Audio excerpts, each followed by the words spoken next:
Here is some of the evidence that has stunned scientists in recent years and made them realize that everyone's brains can grow and change at any time. Taxi drivers in London have to learn 20,000 streets and 25,000 landmarks in London before they become qualified.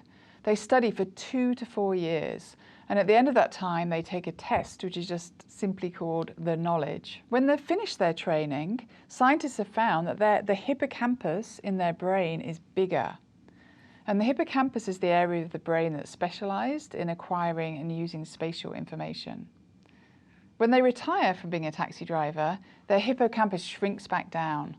That's how flexible the brain is. Scientists took a group of people who could not juggle and split them in half. With one group, they really encouraged them to practice, also showing them some good ways to practice. Not surprisingly, the group that practiced learned to juggle and the other group didn't. But the practice group also had significant brain changes. They grew the seeing and movement areas of their brains, and they developed more ability. Another really important recent scientific finding: a 7-year-old girl had half of her brain removed, a hemisphere, because she kept having fits that the doctors could not control.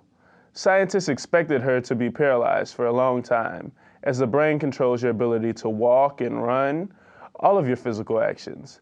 But she recovered the ability to move really fast, totally shocking all the doctors, because the brain structures and connections grew back. So the brain is much more plastic than anyone ever thought. In one of the studies, a 6-week training course, when students worked on a task just for a few minutes each day, changed the structure of their brains.